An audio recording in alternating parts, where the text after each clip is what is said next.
यो गणतन्त्र विरुद्धको खेल हो। यो प्रधानमन्त्रीमाथि ल्याऊ न, अविश्वास प्रस्ताव ल्याऊ, बहुमत ल्याऊ, बनाऊ, सरकार बनाऊ भनेकै छ त, अविश्वास प्रस्ताव पनि ल्याऊ भनेको। अबको स्थितिमा यदि 5 बजेसम्म कुनै पनि पोलिटिकल पार्टीले बहुमत पुर्याउने सम्भावना मैले देखाएको छैन। तपाईँ चाहिँ आफू बहुमत पुर्याएर जानुहुन्छ, जानु राष्ट्रपति सामु। हिजो राति जानुभयो भएन, त्यहाँ सङ्ख्या पुगेको छैन बहुमतको। यदि तपाईँले बहुमत पुर्याउन सक्नु भएन भने तेस्रो प्रश्न, अब संसद विघटन भयो, यसको दोष कसलाई दिनुहुन्छ सामान्य प्रधानमन्त्री? समर्थन पनि नगर्ने, आफू बनाउन पनि नसक्ने कि मलाई समर्थन गर्नुहोस्, राष्ट्रिय सरकार बनाऊ, आउनुहोस् न त। समर्थन मात्रै गर्ने होइन, सहयात्रा गरौँ, कोभिडका विरुद्ध यसरी लड्नु छ, कोभिडका विरुद्ध साझा लडाइँ लडौँ। ती मान्छेले लोकतन्त्र सिकाउने जो लोकतन्त्रका विरुद्ध लडेर लोकतन्त्रलाई पराजित गर्न नसकेर लोकतन्त्रले पराजित गरेपछि लोकतन्त्रलाई आधा मनले स्वीकारेर चलिराखेका छन्, तिनै मान्छेले लोकतन्त्र पढाउने। तपाईहरू राष्ट्रिय राजनीतिलाई विभाजित बाटोमा लाने मात्रै प्रयास नगर्नुहोस्। यदि तपाईहरूको उपयुक्त विकल्प केही छ भने त्यो प्रस्तुत गर्नुहोस्, म त्यसमा पनि ओपन छु। म जवाबदेही छु प्रधानमन्त्रीको हैसियतमा। मैले गरेको सिफारिसप्रति म जवाबदेही छु। पहिले पनि म जवाबदेही थिएँ, मैले गरेको हो। अहिले पनि म जवाबदेही छु, मैले गरेको हो। मार्ग प्रशस्त गर्नु भनेको चाहिँ राजीनामा हो कि होइन? र मार्ग प्रशस्त गर्दैमा त्यसको चाहिँ राजीनामा नदिँदाखेरि एउटा चाहिँ नि काम चलाउ सरकार तपाईँ भन्न नचाहेको किन? शर्मा ओलीले पहिला राजीनामा दिनु पर्यो, राष्ट्रपति सामु गएर, अनि तपाईँ पदमुक्त भइसकेपछि संविधानको धारा 76 को 5 अनुसारको संयुक्त सरकार बनाउनको लागि राष्ट्रपतिले आह्वान गर्नु पर्यो। अहिले माग भनेको त्यसो भएन भने राष्ट्रपति विरुद्ध र प्रधानमन्त्री विरुद्ध हामी मोर्चाबन्दी कसेर जान्छौँ र प्रधानमन्त्रीलाई पनि हटाउँछौँ। यदि संसदबाट हटाउन सकेन भने सडकबाट हटाउँछौँ र राष्ट्रपतिमाथि पनि महाभियोगको प्रस्ताव ल्याउँछौँ भनेर अहिले शेरबहादुर देउवा घरमा मिटिङमा एउटा निष्कर्ष निकालिएको छ। अस्ति 3 दिन दिएको, 3 दिनमा पनि त हुन सकेन। हुन सक्ने हो भने 24 घण्टामा के भयो, दलहरू मिलेर जाँदाखेरि भइहाल्छ। दलहरू मिलेर जाँदाखेरि आज त दिनभरि त होला नि त, 5 बजेसम्म दिनभरिमा दलहरू मिलेर जान सकिँदैन, त्यो गए भयो। यहीँ हुन्छ, पार्टीले उहाँलाई उम्मेदवार बनायो र हाम्रै पार्टीभित्रका केही मानिसहरू विपक्षीहरूसँग मिलेर साँठगाँठ गरेर त्यो साँठगाँठको अगुवाईकर्ता भएर स्वतन्त्र व्यक्तिको रूपमा एउटा पार्टी कार्यकर्तालाई बागी विद्रोही बनाएर पदको प्रलोभनमा उसलाई पनि इमान आदर्शबाट च्युत गराएर, यो नेताहरूले गराउन हुने काम होइन। कार्यकर्तालाई प्रलोभन दिएर, पदको प्रलोभन देखाएर आदर्श च्युत गराउने यो अत्यन्तै अनैतिक काम। त्यो गराएर आफ्नो पार्टीको क्यान्डिडेटलाई हराएर त्यो आफ्नै इनिसिएसनमा हराएको छ, अरूलाई पनि समेट्ने काम त्यहीँबाट भएको छ। र समानान्तर कमिटीहरू बनाउनेदेखि लिएर पार्टीको कसरी ध्वस्त गर्न सकिन्छ, पार्टीका सांसदहरूलाई अनुपस्थित गराएर सरकार ढाल्ने प्रयास सबैले देखाएको छ। केपी ओली अलिकति कतै मन पर्दैन भने कसैलाई मन पर्दैन होला, तर पनि यो कुरा अनुपस्थित गराउने कुरा, सङ्गठित ढङ्गले अनुपस्थित गराउने कुरा लोकतान्त्रिक प्रणाली र आचरण अनुसार भएन भन्ने कुरा त लोकतन्त्र मान्ने मान्छेले त भन्नुपर्छ होला। भन्नुपर्ने विषय होइन र यो, कसैले भन्नुपर्ने कसैले भन्न नहुने विषय हो र। एउटा स्ट्यान्डर्ड त राख्नु पर्ला नि, एउटा मापन त हुनु पर्ला नि। त्यो कुनै मापक नहुने, कुनै स्ट्यान्डर्ड नहुने र लोकतन्त्र भनेको छाडातन्त्र, अराजकतन्त्र त्यो त होइन। लोकतन्त्र भनेको त एउटा अनुशासित व्यवस्थित प्रणाली हो। लोकतन्त्र भनेको कानुनको राजमा चल्ने प्रणाली हो, त्यसलाई धज्जी उडाउने काम। यसको समाधान हामी गर्छौँ र पार्टी, तपाईँले सोधे जस्तै, पार्टी अनुशासनहीन र अराजकतामा पार्टी चल्दैन। त्यसकारण पार्टीलाई अनुशासनहीनता र अराजकताको यो फोहोरी खेल मैदान जस्तोबाट एउटा सिद्धान्त आधारित, सिद्धान्तनिष्ठ, गन्तव्यनिष्ठ, सङ्गठित, अनुशासित, सक्रिय संस्थाको रूपमा विकास गर्नुपर्छ। त्यो काम नेकपा एमाले गर्नेछ भन्ने कुरा म जानकारी गराउन चाहन्छु।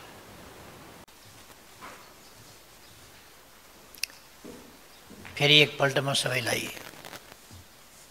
छोटो समयको सूचनामा साथीहरू उपस्थित हुनुभएकोमा हार्दिक धन्यवाद भन्न चाहन्छु र स्वागत गर्न चाहन्छु।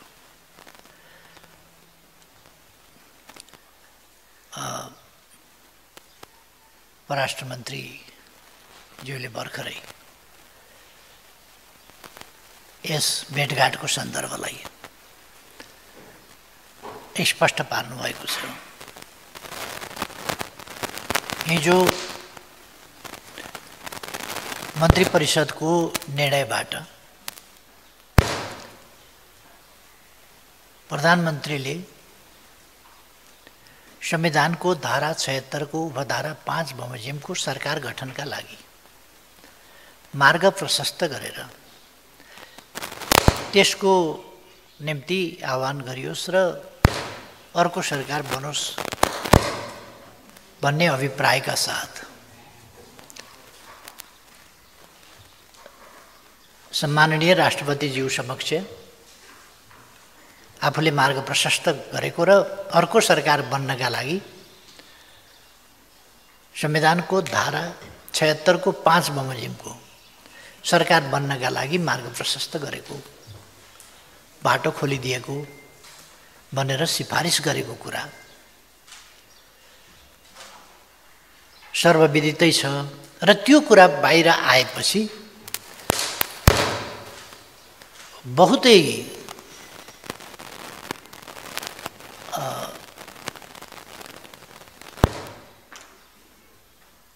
कृत्रिम नाटकीय व्याख्याहरू हुने गरेको पाइयो। मानिलियौँ यो असाध्य नयाँ कुरो अचानक आइपुग्यो जस्तो। यदि यो नगरीय र विश्वासको मत लिएको भए विश्वासको मत प्राप्त हुँदैन थियो भन्ने कुरा त्यो स्पष्ट छ। त्यसको व्याख्यामा म बसिजान्छु। विश्वासको मत प्राप्त हुँदैन थियो।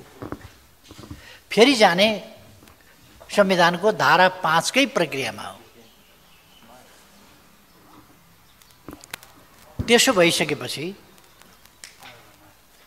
हामीले जेठ 15 गते संविधानले नै तोकेको छ बजेट प्रस्तुत गर्नुपर्छ। त्योभन्दा अगाडि नीति कार्यक्रम प्रस्तुत गर्नुपर्छ। नीति कार्यक्रम र बजेट प्रस्तुत गर्न नयाँ सरकार बन्नेलाई 14 गते सरकार बन्यो भने 15 गते बजेट कसरी पेश गर्ला? 13 गते, 12 गते, 11 गते सरकार बन्यो भने बजेट कसरी पेश गर्ला? आफ्ना नीतिहरू कसरी सूत्रीकृत गर्ला? कार्यक्रमहरू कसरी तर्जुमा गर्ला? हामीसँग समय धेरै छैन। आज 7 गते भइसक्यो। त्यसकारण हामीले समय लिएर विश्वासको मत लिने कर्मकाण्ड पुरा गरेर अनि विश्वासको मतबाट फेरि पराजित भएर 5 मा गइरहने समयको सुविधा हामीलाई छैन। 5 मै जान पर्ने भइसकेपछि प्रधानमन्त्रीले मार्ग प्रशस्त गरिदिनु र सरकार गठनको बाटो खोलिदिनु समयको चापको हिसाबले र परिस्थितिको हिसाबले उचित मात्रै होइन कि अपरिहार्य भइसक्यो, अत्यावश्यक भइसक्यो। तसर्थ अर्को सरकार बनोस्, वैकल्पिक सरकार बनोस् भनेर वैकल्पिक सरकार निर्माणका लागि आह्वान गर्नका निम्ति यो कुनै छलेर सरकार जोगाउन छलेर सरकार कब्जा गर्न खोजिएको छैन। यो सिलसिला गत 1 वर्षभन्दा बढी समयदेखि चलेको छ। सरकार अरू सबै कुरा छोडेर सरकार परिवर्तनको एक मात्रै उद्देश्य अथवा प्रधानमन्त्रीलाई पदबाट हटाउनु मात्रै उद्देश्य, कुनै विकास निर्माणका काम नभएर होइन, अरू कुनै उपयुक्त कारणका साथ होइन, आग्रहवश र आफू सरकारमा पुग्ने इच्छा वा अस्थायी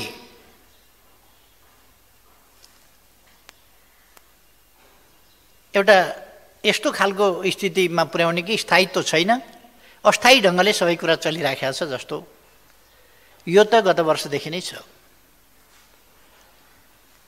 जब संसद अलिक अशक्त स्थितिमै पुग्यो, नयाँ सरकार दिन सक्ने स्थिति, मैले प्रधानमन्त्रीको हैसियतमा नयाँ सरकार दिन सक्ने अवस्था देखिनँ। सरकार चलाउन सक्ने अवस्था पनि र खास काममा केन्द्रित हुन पाउने अवस्था पनि रहेन। त्यो सरकार ढाल्ने र नयाँ बनाउने त्यो असफल प्रयासकै वरिपरि राजनीतिक दलहरू, नेताहरू केन्द्रित हुने कुराले सरकारले सहज ढङ्गले काम गर्न पनि पाएन र एउटा संवैधानिक प्रक्रियाबाट, त्यो संवैधानिक प्रक्रियाको चक्रबाट अगाडि बढ्नुपर्ने ठाउँमा सधैँ अस्वस्थ खेलको एउटा चक्रव्यूहमा राजनीति परिरहने, देशको अमूल्य समय बर्बाद भइरहने, देशका कोभिड-19 जस्ता महामारीका जस्ता गम्भीर समस्याबाट त्यसको सामना गर्नुपर्ने, एकजुट भएर सामना गर्नुपर्ने त छोडिदेऊ, सरकार आफैले पनि त्यसमा केन्द्रित हुन नपाउने र सरकारलाई अरू ढङ्गले इन्गेज गरिरहने खालका अवस्था भएपछि यहाँहरू सबैलाई थाहा छ, पुष 5 गते मैले प्रतिनिधि सभा विघटनको सिफारिस गरेको थिएँ र वैशाख 17 र 27 मा निर्वाचनको समय तोकेको थिएँ। अहिलेसम्ममा यो दौडधुप उछलकुद सबै समाप्त हुन्थ्यो र देशको राजनीतिक परिस्थिति र परिस्थितिसँग मिलाएर परिस्थितिलाई विश्लेषण गर्ने र परिस्थितिमा पैदा भएका समस्याहरू समाधान गर्ने गरी नै संविधानको कार्यान्वयन हुने हो। त्यसअनुसार नै मैले राजनीतिक विश्लेषण, संविधान वा संवैधानिक प्रावधानहरूको सजीव व्याख्या र देशको समस्या समाधान गर्दै देशलाई अगाडि बढाउने संविधानको प्रयोजन, मर्म, भावना र व्यवस्था अनुसार नै विघटन गरेँ। अदालतको व्याख्या फरक रह्यो र प्रतिनिधि सभा पुनर्स्थापित भयो। त्यसबेला के भनियो भने अविश्वासको प्रस्तावबाट भाग्न, सरकार नछोड्न प्रतिनिधि सभा विघटन गरियो भनियो र पुनर्स्थापना भएपछि मैले भने अविश्वासको प्रस्ताव राख्नुहोस्, तर 2.5 महिनासम्म अविश्वासको प्रस्ताव आएन, किची पनि गएन, किची पनि छँदैछ, अविश्वास पनि आउँदैन। त्यस्तो अवस्थामा मैले राजीनामा माग्ने काम भइराखेको छ। संसदीय अभ्यास अनुसार, प्रक्रिया अनुसार राजीनामा माग्ने होइन, तपाईहरू अविश्वासको प्रस्ताव राख्नुहोस्, पास गर्नुहोस्, सरकार गठन गर्नुहोस् भनेर मैले आग्रह गरेँ। जुन दाबीका साथ, जुन प्रयोजनका लागि उहाँहरूले मुद्दा लड्नुभएको थियो, त्यो मुद्दा अनुसार नै गर्नुहोस् मेरो आग्रह रह्यो। तर अविश्वासको प्रस्ताव आएन 2.5 महिनासम्म। अथवा अविश्वासको प्रस्ताव ल्याएर नयाँ सरकार दिन पनि प्रतिनिधि सभा सफल रहेन। प्रतिनिधि सभालाई सफल हुन दिइएन त्यस रूपमा। आफै त प्रतिनिधि सभा रहने नरहने होइन, दल र दलका नेताहरूको व्यवहारले हुने नहुने हो। प्रतिनिधि सभालाई काम गर्न पनि नदिने, प्रतिनिधि सभालाई प्रभावकारी हुन पनि नदिने, सरकारलाई निर्वाध काम गर्न पनि नदिने र अर्को सरकार वैकल्पिक सरकार दिनुहोस् न त भन्दा दिन पनि नसक्ने। 2.5 महिनासम्मको प्रतीक्षा र अर्को वैकल्पिक सरकार दिनुहोस् भन्ने मेरो आग्रह। त्यो सफल नभएपछि मैले विश्वासको मत मागेँ। त्यसो भए मैलाई विश्वास दिनुहोस् न त, तपाईँहरू वैकल्पिक सरकार दिन सक्नुहुन्न भने मलाई विश्वास दिनुहोस्। म तपाईँहरूसँग सल्लाह गरेर परामर्शमा सहमतिका साथ अगाडि बढ्न तयार छु। तनाव होइन राष्ट्रिय राजनीतिको। मैले यहाँहरूले मेरो मन्तव्य पनि मेरो प्रतिनिधि सभामा मैले विश्वासको मत किन दिनुहोस् भनेर माग्दा बोलेका कुराहरू पनि यहाँहरूलाई याद होला। मैले भने राष्ट्रिय राजनीतिलाई यति बेला जति बेला हामी कोभिडको मारबाट पनि अगाडि आक्रान्त भइराखेका छौँ, त्यस्तोमा यस्तो परिस्थितिमा वैकल्पिक सरकार बन्न सकेन, बन्न सक्दैन भने मलाई समर्थन दिनुहोस्। मैले विश्वासको मत मागेँ। विश्वासको मत नदिनका लागि राष्ट्रिय राजनीतिमा यस्तो फोहोरी घिनलाग्दो चक्रव्यूह, यो महाभारतकालीन चक्रव्यूहमा नीति विधि तोडेर, युद्धका नियमहरू तोडेर, आचार संहिता तोडेर, मर्यादाहरू तोडेर, इमान जमान छोडेर घेराबन्दी गरेर अभिमन्युको हत्या भएको थियो। यसपल्ट विश्वासको मत नपुगोस् भन्नका लागि दलहरूभित्रै विग्रह, दलहरूको मर्यादा, दलहरूको अनुशासन, दलीय अनुशासन, लोकतान्त्रिक मूल्य मान्यता पनि छोडेर दलभित्रैबाट समेत तपाईँ सोच्न सक्नुहुन्छ 27 जना मान्छे गुटगत हिसाबले, अनुशासनहीन ढङ्गले, लोकतान्त्रिक मूल्य मान्यता विपरीत अनुपस्थित हुने र सरकार डाल्ने खेलमा दलभित्रैबाट विपक्षीसँग मिल्ने र विपक्षीसँग मिलेर सरकार ढाल्न खोज्ने खालका प्रयासहरूलाई लोकतन्त्रमा के भनिन्छ? के यी प्रयासहरू स्वस्थ प्रयास हुन सक्छन्? लोकतान्त्रिक मूल्य मान्यता अनुसारका हुन सक्छन्? यी प्रयासहरू, यस्ता प्रयासहरू कुनै पनि हिसाबले नैतिक हुन सक्छन्? त्यस्तो होइनन्। त्यहाँसम्मका प्रयास भए। अरू त अरू, अन्तर्ध्वंस मचाउनेदेखि लिएर भित्रैबाट मिर्जाफर र मीर कासिमहरू सिर्जना गरिए र मिर्जाफर र मीर कासिमहरू सक्रिय भएर इतिहासमै कलङ्कित हुने खालका अपराधिक क्रियाकलापहरू गरे सरकार ढाल्ने प्रयोजनका लागि, विश्वास प्राप्त नहोस् भन्नका लागि। विश्वास प्राप्त भएन। त्यसपछि संविधानको धारा 76 को उपधारा 2 बमोजिमको सरकार बनोस् भनेर 3 दिनको समय सम्माननीय राष्ट्रपतिज्यूले उपलब्ध गराउनुभयो। फेरि विकल्प पनि दिन नसक्ने, वैकल्पिक सरकार पनि दिन नसक्ने, भइरहेको सरकार नढाली नहुने, ढाल्न पनि नसक्ने, त्यसलाई काम गर्न पनि नदिने, अर्को सरकार बनाउनुहोस् भन्दा अर्को सरकार पनि नबनाउने,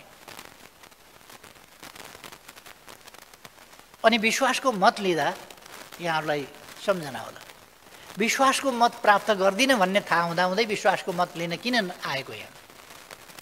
किन यो नाटक मञ्चन गरेको विश्वासको मतको? पाउँदिनँ भन्ने त थाहा थियो।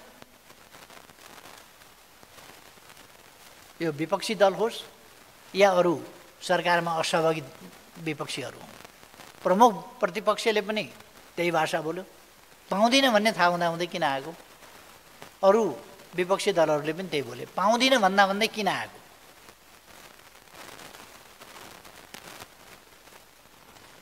प्रमुख प्रतिपक्ष बाहेकका दलहरूले के भने, तपाईँले यो संसदमा विश्वासको मत लिन नैतिक हिसाबले पनि आउन मिल्दैन। अब 76-2 को सरकार पनि बनेन। मैले चाहेर होइन, संविधानले मलाई फेरि प्रधानमन्त्री, अब कसैलाई मन नपर्नु, कसैलाई रिस उठ्नु, कसैलाई बढी त्यो अप्रिय कुरा लाग्नु बेग्लै कुरा हो, तर संविधानले त्यही भन्छ, 76-2 अनुसारको सरकार बनेन भने 3 को बनाऊ। 3 को सरकार बनाए, 1 महिना समय छ, 1 महिनाभित्र विश्वासको मत लिन सकिन्छ। तर मलाई थाहा छ अस्ति भर्खर अविश्वासको प्रस्ताव राख्न सक्ने अवस्थामा विपक्षी राजनीतिक दलहरू छैनन्। त्यो 2.5 महिनाको अभ्यासबाट देखियो। अविश्वास राख्नका लागि संसद फिर्ता पाऊँ भनेको, प्रतिनिधि सभा फिर्ता पाऊँ भनेको अविश्वास राख्ने स्थिति भएन। त्यसपछि विश्वासको मत मैले प्राप्त गर्न सक्ने स्थिति भएन। विश्वासको मत नदिएर सरकार ढाल्नलाई व्हिप उल्लङ्घन गर्ने, आदेशको पालना नगर्ने, दलीय मर्यादा, लोकतन्त्रको आधारभूत मूल्य मान्यता समेतको धज्जी उडाएर अनुपस्थित बस्ने सम्मका अलोकतान्त्रिक हरकतहरू संसदभित्र पसाइए, लोकतन्त्रभित्र पसाइए, लोकतन्त्रको हुर्मत लिने काम गरिए। यो एउटा सरकारको मात्रै प्रश्न होइन, लोकतन्त्रको प्रणालीको प्रश्न हो र प्रणालीको हुर्मत लिने काम भयो। विश्वासको मत आएन, विश्वासको मत पाउने स्थिति छैन। 2 को सरकार पनि बनेन। अब 3 अनुसारको सरकारले फेरि समय विश्वासको मत पाउन्न भन्ने थाहा हुँदाहुँदै, साथीहरूले अस्ति गरेका बहस जस्तै विश्वासको मत पाउँदिन भन्ने थाहा पाउँदै विश्वासको मत पर्खिएर यसरी समयले चापेको बेला नीति कार्यक्रम बजेट, अरूभन्दा पनि बजेट जेठ 15 गते त ल्याउनै पर्छ सरकारले। त्यसकारण वैकल्पिक सरकार बन्ने अवसर दिने हो भने तत्काल दिन जरुरी छ। यो त कसैको अधिकार खोजेको कुरा त होइन नि। मैले भने मार्ग प्रशस्त गरिदिएको छु, मैले मार्ग प्रशस्त गरेको छु। अर्को सरकार बनाउनका लागि वैकल्पिक सरकार बनाउन आह्वान गर्ने, समय दिने काम सम्माननीय राष्ट्रपतिज्यूबाट होस्। मैले भने यसमा षड्यन्त्र कहाँ भयो, बन्न नदिएको कहाँ भयो? अनि 1 दिनको समय दिएको 21 घण्टा जोडेर कति 2.5 महिना दिँदाखेरि किन थोरै भयो त? 2.5 महिना पनि पर्याप्त त भएन। अविश्वासको प्रस्ताव त कसैले राख्न सकेन 2.5 महिनामा। अनि 2.5 महिना नै दिने कि कति दिने त? 2.5 महिनामा नभएको अस्ति 3 दिन दिएको, 3 दिनमा पनि त हुन सकेन। हुन सक्ने हो भने 24 घण्टामा के भयो? दलहरू मिलेर जाँदाखेरि भइहाल्छ। दलहरू मिलेर जाँदाखेरि आज त दिनभरि त होला नि त, 5 बजेसम्म। दिनभरिमा दलहरू मिलेर जान सकिँदैन। त्यो गए भयो, वैकल्पिक सरकार बनाए भयो। वैकल्पिक सरकार बनेमा मैले स्वागत गर्नेछु। अथवा म फेरि पनि आह्वान गर्छु, कुनै षड्यन्त्र होइन, तपाईहरु सरकार बनाउनुहोस्, वैकल्पिक सरकार बनाउनुहोस्। म दलहरूलाई, दलका नेताहरूलाई आग्रह गर्छु, बनाउनुहोस् वैकल्पिक सरकार। मेरो रचनात्मक सहयोग हुनेछ। यस्तो सधैँको खिचखिच, सधैँको किचपिच होइन। सहयोगका साथ मेरो दल त्यस सरकारलाई सहयोगी भावनाका साथ अहिलेको कोभिडको विरुद्ध र अघिपछि पनि अरू इस्युमा पनि सहयोगी भावनाका साथ मेरो दल प्रस्तुत हुनेछ। सरकार बनाउनुहोस्। सक्नुहुन्न भने मलाई समर्थन गर्नुहोस्। कसले विघटन गर्न खोज्यो संसद, मलाई समर्थन गर्नुहोस्। मैले अस्ति पनि भने समर्थन गर्नुहोस्। समर्थन पनि नगर्ने, आफू बनाउन पनि नसक्ने कि मलाई समर्थन गर्नुहोस्, राष्ट्रिय सरकार बनाऊ। आउनुहोस् न त, समर्थन मात्रै गर्ने होइन, सहयात्रा गरौँ। कोभिडका विरुद्ध यसरी लड्नु छ, कोभिडका विरुद्ध साझा लडाइँ लडौँ, संयुक्त लडाइँ लडौँ कोभिडका विरुद्ध। सबै सरकारमा सामेल हौँ। यति बेर यो महामारीका बेला राष्ट्रिय सङ्कट अन्तर्राष्ट्रिय सङ्कटको एउटा स्थिति बनिराखेको छ। यस्तो बेलामा हामी सबै मिलेर कोभिड-19 का विरुद्ध लडौँ, राष्ट्र एकजुट भएर लडौँ। तपाईहरु बनाउनुस्। रचनात्मक भूमिका हाम्रो हुनेछ।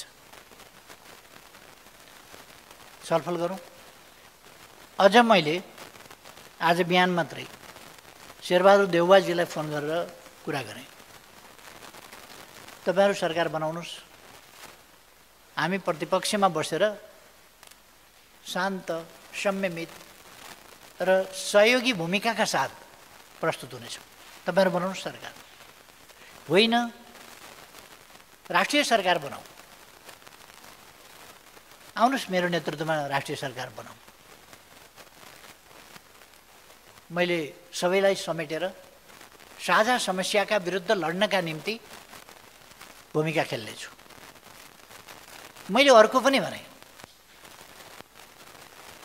तपाईहरु राष्ट्रिय राजनीतिलाई विभाजित बाटोमा लाने मात्रै प्रयास नगर्नुस्। यदि तपाईहरुको उपयुक्त विकल्प केही छ भने त्यो प्रस्तुत गर्नुस्, म त्यसमा पनि ओपन छु। उपयुक्त विकल्प केही छ भने प्रस्तुत गर्नुस्। कमसेकम हिम्मतका साथ विकल्प यो हो, यस विकल्पमा संयुक्त रूपले जाउँ भनेर भन्नुस्।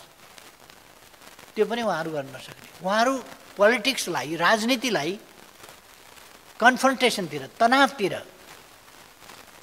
परस्परमा घृणातिर हिजोदेखि आजसम्म बोलिएका, हिजो बेलुकादेखि आजसम्म बोलिएका हामी भाषाहरू हेरौँ। कस्ता भाषा छ? गाली गलौज। संविधान के भयो? कसले थिचोमिचो गर्यो संविधानमाथि? वैकल्पिक सरकार बनाउन छोडिदिँदाखेरि पनि संविधानमाथि थिचोमिचो हुन्छ। मार्ग प्रशस्त गरिदिँदाखेरि पनि थिचोमिचो हुन्छ। कन्क्लुजन त्यही हो। अनि म लिन्न, मैले हात उठाएँ, म हार्छु। विश्वासको मत लिएँ भने म हार्छु, हारेपछि 5 मा जाने हो।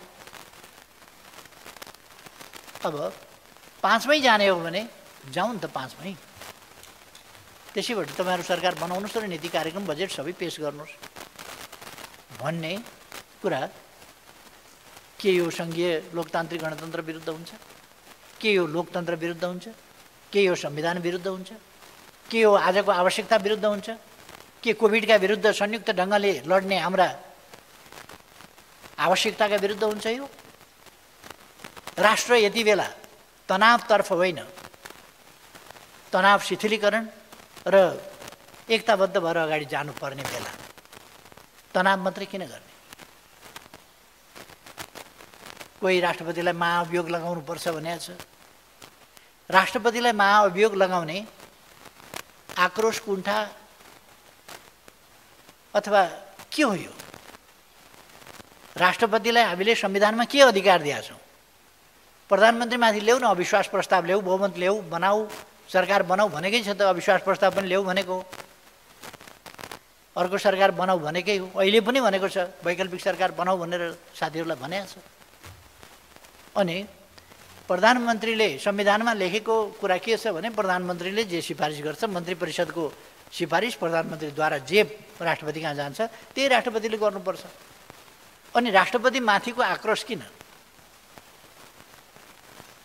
यो गणतन्त्र विरुद्धको खेल हो। यो राष्ट्रपतिको विरोध, गणतान्त्रिक संस्था, गणतान्त्रिक प्रणाली र गणतन्त्रको सर्वोच्च संस्था गणतन्त्रको प्रतीक हो राष्ट्रपति। राजतन्त्रको प्रतीक हुन्छ राजा, गणतन्त्रको प्रतीक हुन्छ राष्ट्रपति। राष्ट्रपति राजतन्त्रमा हुँदैन, राजा गणतन्त्रमा हुँदैन। त्यस अवस्थामा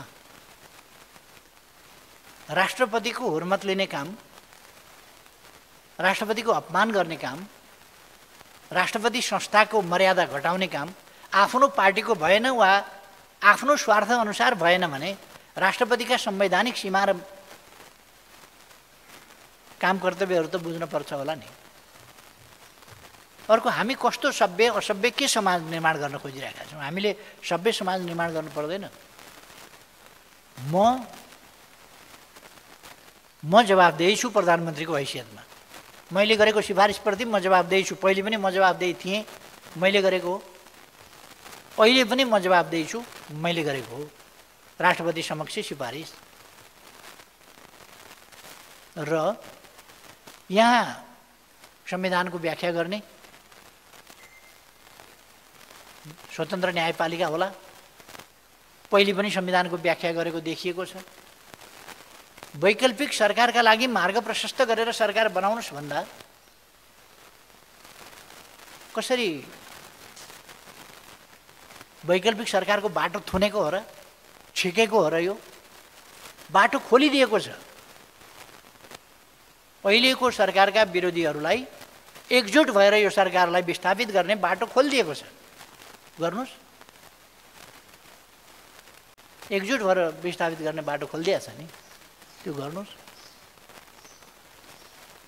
मैले भने अर्को सरकारलाई, वैकल्पिक सरकारलाई हाम्रो रचनात्मक सहयोग हुनेछ।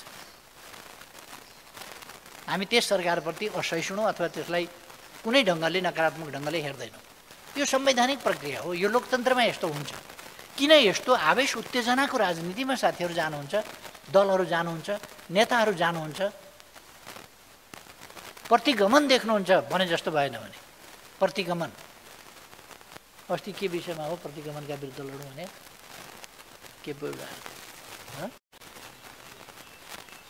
होइन, यो अस्ति भर्खर के हुँदाखेरि हो, शपथ सरकार बन्यो, मैले शपथ ग्रहण गरेँ। प्रतिगमन भयो, सबै जनता, जान्ने सुन्ने बुद्धिजीवी पत्रकार सबैजना मिलेर, राजनीतिक दलहरू मिलेर, सबै मिलेर प्रतिगमन भयो देशमा। केपी ओलीले शपथ लियो, फेरि शपथ लियो, प्रतिगमन भयो, लडौँ प्रतिगमनका विरुद्ध भन्ने आह्वान भयो। ताज्जुब लाग्छ। कसले शपथ ग्रहण गर्यो भने, को प्रधानमन्त्रीमा नियुक्त भयो भने क्रान्ति हुने, यही संविधान अन्तर्गत होला। कसले शपथ लियो भने प्रतिगमन हुने, प्रतिक्रान्ति हुने। ती मान्छेले लोकतन्त्र सिकाउने जो लोकतन्त्रका विरुद्ध लडेर लोकतन्त्रलाई पराजित गर्न नसकेर लोकतन्त्रले पराजित गरेपछि लोकतन्त्रलाई आधा मनले स्वीकारेर चलिरहेका छन्, तिनै मान्छेले लोकतन्त्र पढाउने। जे होस्, यतापट्टि म जान चाहन्न। अहिले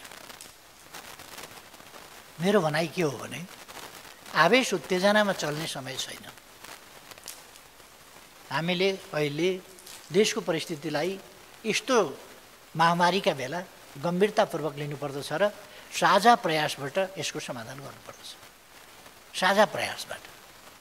त्यो साझा प्रयास मलाई समर्थन गरेर हुनसक्छ, वैकल्पिक सरकार बनाएर हुन सक्दछ, अर्को विकल्प कसैले अगाडि सारे पनि हुन्छ, त्यो विकल्प सार्नुहोस् अगाडि, त्यो गरे पनि हुन्छ। मेरो पहिलो चोइस त आफै विकल्प हो, किनभने मलाई चाहिँ कसैले अविश्वास पनि राख्न सकेन, हटाउन पनि सकेन। अब यदि हटाउने बाहेक अर्को विकल्प हुन सक्दैन भनेर हटाउने दिनको प्रतीक्षा गर्ने हो भने त्यो दिनको प्रतीक्षा गर्दा गर्दै संसद विघटन हुने स्थितिमा पुग्ने खतरा। किन यो 2-3 पुर्याएको त उहाँहरूले हो नि, 2बाट 3, 3बाट 5 पुर्याएको त उहाँहरूले हो। उहाँहरूले अहिले अत्तो थापेको के भने 4 दिन पछाडि संसद बोलाएर विश्वासको मतमा पराजित भएर जाने हो भने 12-13 गते नयाँ सरकार बनेर बजेट कसरी पेश गर्छ? त्यसकारण यो त छोटो बाटो सजिलो बनाइदिएको छ, यसमा अल्मलिनुपर्ने आवश्यकता छैन। त्यसकारण मेरो चाहिँ पत्रकार साथीहरू मार्फत तपाईहरूलाई पनि यस विषयलाई सही ढङ्गले बुझिदिन म आग्रह गर्न चाहन्छु। यसमा कुनै देशको हितभन्दा परतिर संविधानको मर्म र भावना, अक्षर र व्यवस्था प्रबन्ध भन्दा परतिर केही पनि छैन र यसमा हामी सबै एकजुट भएर देश लाग्नुपर्ने अवस्था छ भनेर मैले फेरि जोड दिन खोजेँ। आज 5 बजेसम्मको समय छ। कसैले वैकल्पिक सरकार दियो भने ठिक छ। म त अहिले पनि भन्छु, कृपया आउनुहोस्, राष्ट्रिय सरकार बनाऊ, सहमतिको सरकार बनाऊ र सहमतिका साथ अगाडि बढौँ। सहमतिका साथ कोभिड-19 जस्ता कुराहरूको सामना गरौँ र देशलाई विकासको बाटोमा अगाडि लैजाउँ। लोकतन्त्रलाई स्वस्थ ढङ्गले सुदृढ गर्दै अगाडि जाउँ। अस्वस्थताको बाटोबाट लोकतन्त्र भनेको एउटा स्वस्थताको प्रणाली हो। लोकतन्त्र भनेको अत्तो थाप्ने प्रणाली होइन, सही कुरामा चल्ने प्रणाली हो। त्यसकारण तथ्य सत्यमा आधारित भएर अगाडि बढौँ, स्वस्थताका साथ अगाडि बढौँ, लोकतन्त्रलाई सुदृढ गरौँ। यही कुरा मैले भन्न खोजेको हुँ। फेरि एकपल्ट दोहोऱ्याएर भन्न चाहन्छु, राष्ट्रिय सहमति कायम गरौँ, सहमतिको सरकार बनाएर अगाडि जाउँ, सहमतिका साथ राष्ट्रिय समस्या समाधान गरौँ। यही मेरो आग्रह। धन्यवाद छ। अब साथीहरूका जिज्ञासाहरू पनि म सोध्छु।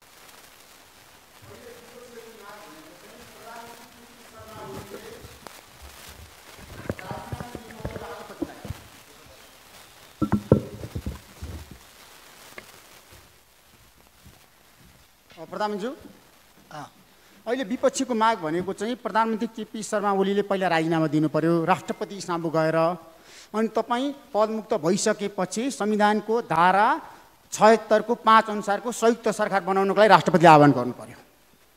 अहिले माग भनेको त्यसो भएन भने राष्ट्रपति विरुद्ध र प्रधानमन्त्री विरुद्ध हामी मोर्चाबन्दी कसेर जान्छौँ र प्रधानमन्त्रीलाई पनि हटाउँछौँ।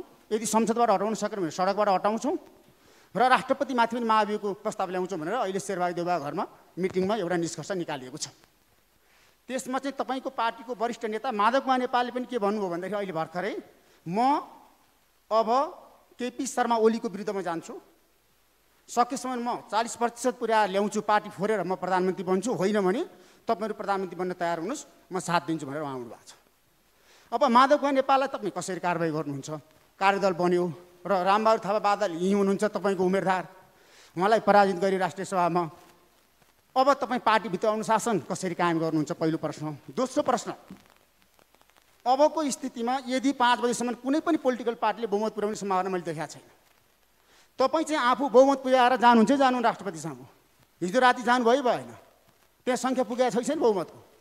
यदि तपाईँले बहुमत पुर्याउन सक्नु भएन भने तेस्रो प्रश्न, अब संसद विघटन भयो, यसको दोष कसलाई दिनुहुन्छ सामान्य प्रधानमन्त्री?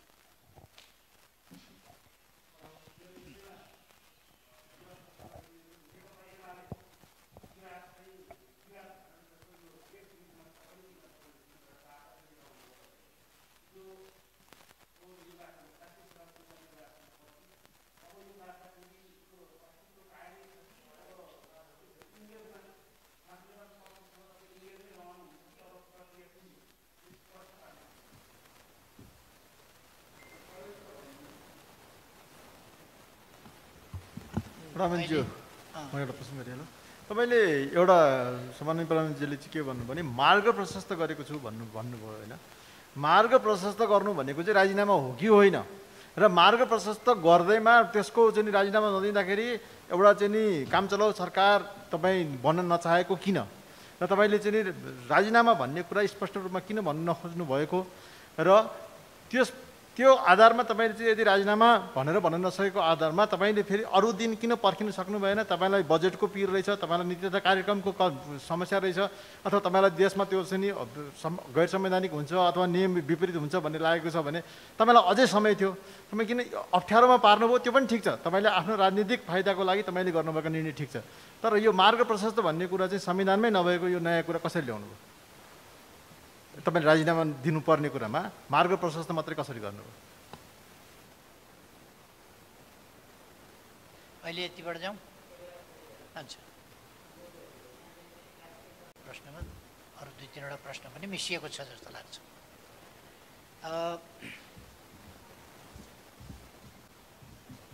पहिलो कुरा मातृकाजीको प्रश्नबाट जाउँ कि जस्तो लाग्यो मलाई। एउटा जेठ 2 गते फर्किने या नेकपा एमाले भित्रको समस्या कसरी समाधान गर्ने भन्ने, एमाले भित्रको समस्या यो राष्ट्रिय चासो सरकारको विषय हुनुपर्ने थिएन यदि प्रणालीमै घात गर्ने स्तरमा हुँदैन थियो भने, प्रणालीकै धज्जी उडाउने खालको हुँदैन थियो भने, प्रणालीका मूल्य मान्यता नै धज्जी उडाउने खालको हुँदैन थियो भने। र यो त कस्तो भयो भने सामान्य एउटा इस्युको कुरा होइन, कर्णालीमा फ्लोर क्रस गराइयो।